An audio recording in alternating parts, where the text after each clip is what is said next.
that one glorious word represents more than just the geography between the Sabine and the Rio Grande. It represents a unique idea and way of life. A life of rugged individualism, proud self-reliance, gritty toughness, and fierce independence. That is what made Texas, and that is what will save her again. Howdy, folks. Sam Houston here. I want to thank you for tuning into the Feed Bandit podcast. Feed Bandit is the Texas first outdoors brand built by rabid Texans, for rabid Texans, and all those who aim to be one someday. We unapologetically promote the ideals that shape our Texas pride and Texas first patriotism through our love of hunting, the outdoors, and the gear and apparel we create. Texas, above all else, preserve the tradition, protect the legacy. Check us out at feedbandit.com. And to repeat that great rallying cry from a former colleague of mine, liberty or death. Now, enough of my talking. Here are a couple of bandits that love Texas as much as I do. Enjoy.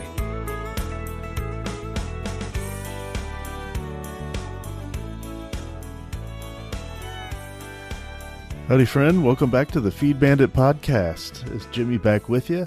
And here we go, continuing the momentum we have on going through this Deer Foundation series as part of our Whitetail Strategies series. We're going through the Total Deer Hunter Manual by Field and Stream, of which there are 301 essential skills. So while there's some stuff in here that I already knew, there's stuff I've learned.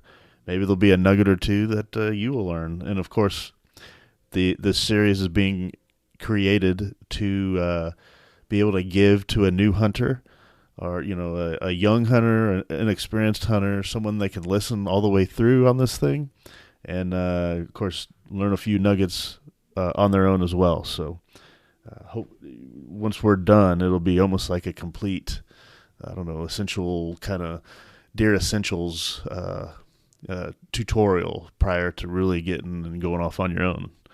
All right, but here we go. We're getting on to skill number 20, call them out. So the vast majority of deer hunters are call shy. In 40 years of hunting with and talking to fellow hunters, the author is continually surprised at how few of them call to whitetails even half as much as they should. And almost no one talks to muleys.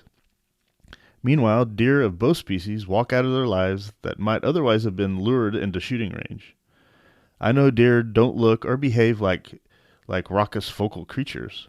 They don't howl like wolves, jabber like chimps, or gobble like turkeys.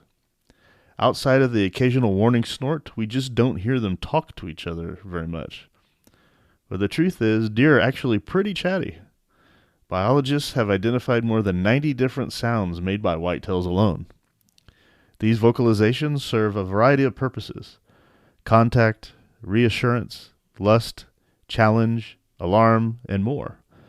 You don't need to mimic all these sounds, not by a long shot. Learning just the basics will definitely help you get closer to whitetails and muleys as you're on the hunt. So here's what you do. Start by buying a variable grunt call that comes with an instructional DVD or YouTube video, and begin tinkering with the sounds at home. Then take your call to the woods and practice on deer you don't intend to shoot. Some of those deer will ignore you. Most will give you a look. Hardly any will spook. And some will come. And they'll come looking for the doe, or fawn, or buck you're imitating. Then the next time you see a deer you want to shoot, the deer that you want to shoot that's walking out of your life, you'll know exactly what to do.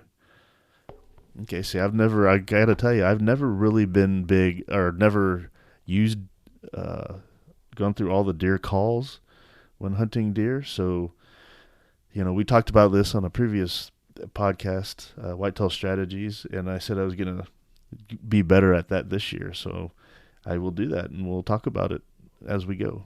But skill number 21, let's decipher the deer sounds. So let's go through this list and give us a little foundation here on what they mean. So there are 8 deer vocalizations that every hunter should know and learn how to mimic. Here's what each sounds like, how to make it, and what it means. All right, so the first call is called the contact grunt. So who makes it? That's every deer in the herd. And the sound is a half-second burp made with a variable grunt tube call. Something like that. What it means, it says, I'm here, what's up? All right, the tending grunt is the second call. Who makes it? Well, that's bucks dogging does. And the sound is like a burp, burp, burp, made with a variable grunt tube call. So, burp, burp, burp, burp. What it means? Who the man? I'm the man who the man. That's what it means.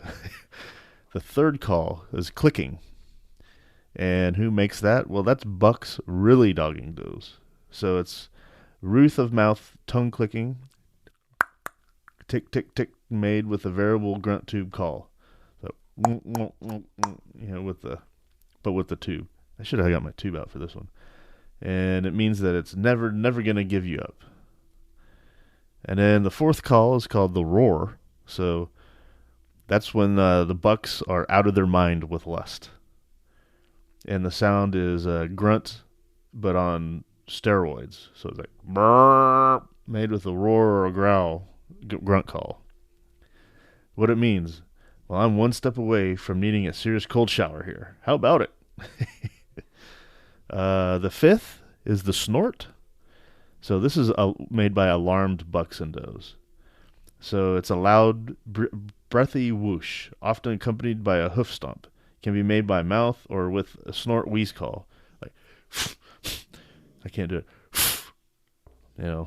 Everyone's heard that, of course. And it varies from, what the heck is that, to let's get the heck out of here.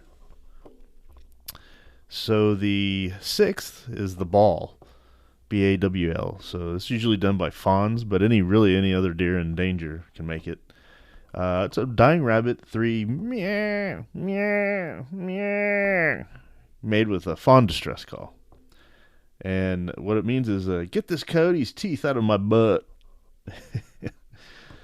Was that the sixth? 1, 2, 3, 4. Seventh? No.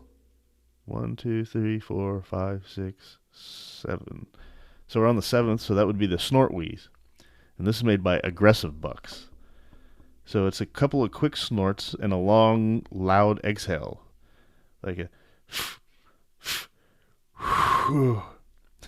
maybe not the last part. But it's made by the mouth or with a snort wheeze call. And it means, like, I own this turf and all does standing thereon, dude. So it's like a kind of a challenge, or like this is my area. Then there's the bleat call, and that's done by does. So it's similar to a contact grunt with a hint of sheep, meow, made with a bleat call. So meow, meow. So it's mommy's right here, honey, is what that really means. And then there's the mew, M-E-W. So it's made by fawns. It's a high-pitched, lower volume bleat meow, meow, meow, made with a bleat call. So it's bleat, meow, meow. It says, Mom, where are you? So probably good to listen through that and find some examples somewhere else on YouTube. Probably would have made this podcast significantly more effective if I had those tied in here. Maybe I'll try to do that when I'm editing this. So if you hear them after hearing me say that, that means that I did that. If you're not, then that means that I got lazy and just put this out as is. So there you have it. Okay, let's go to the 22nd skill in this list.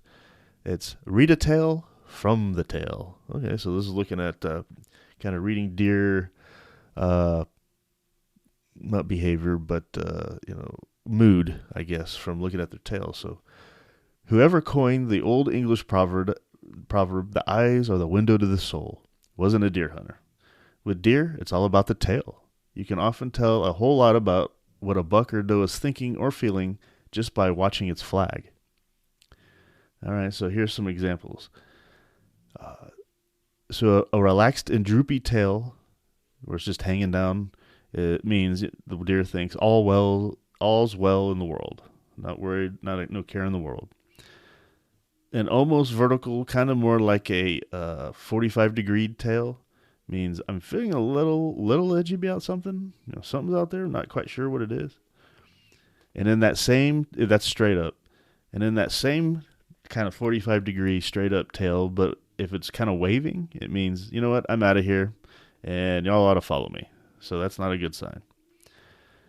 And then if that tail is kind of straight out, so parallel to the ground, but pointed, it means I'm kind of pissed. It means that deer is probably pissed off at something.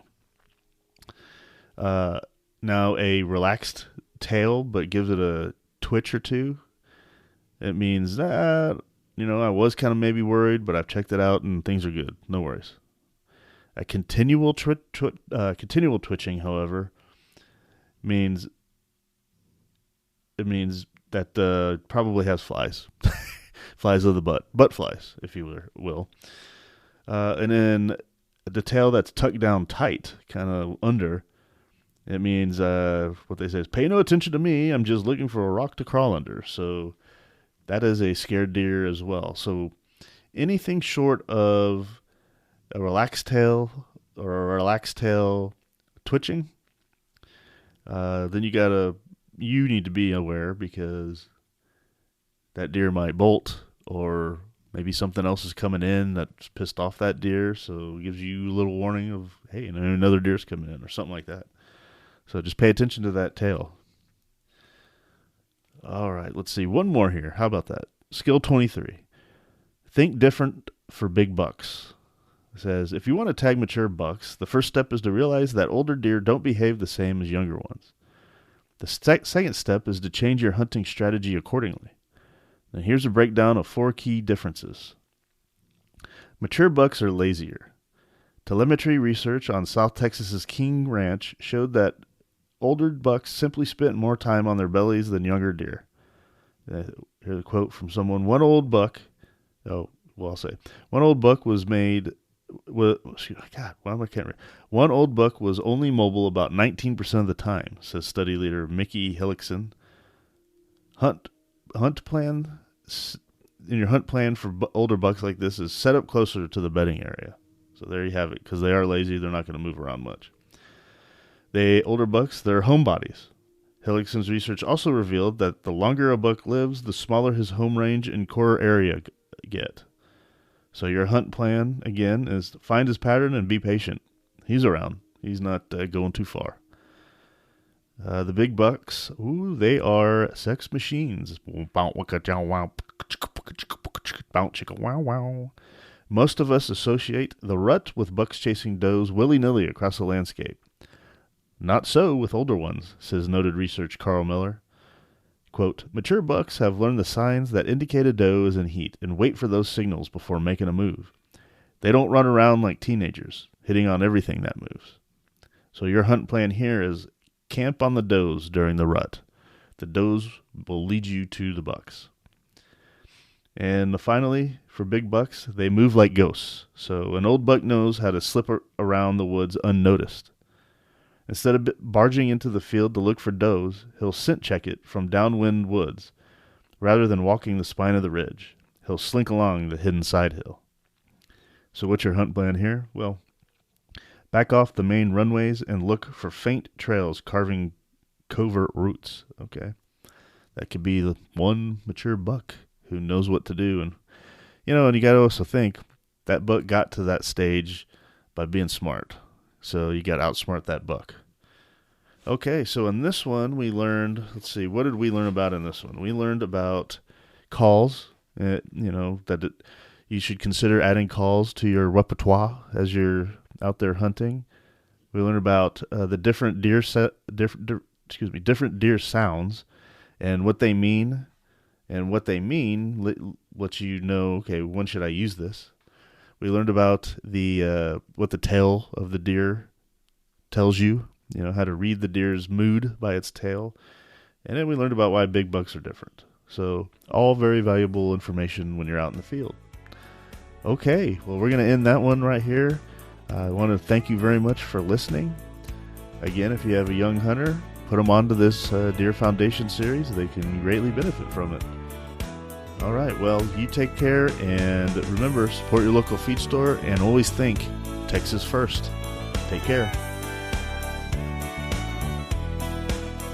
Well, I hope the Bandits gave you an interesting episode that either entertained or educated you. Or better yet, both. Hell, I told them this podcasting thing looks harder to do than defeating Santa Ana. So if you would, please help them out by sharing it with all your like-minded friends to help the Bandits get the word out.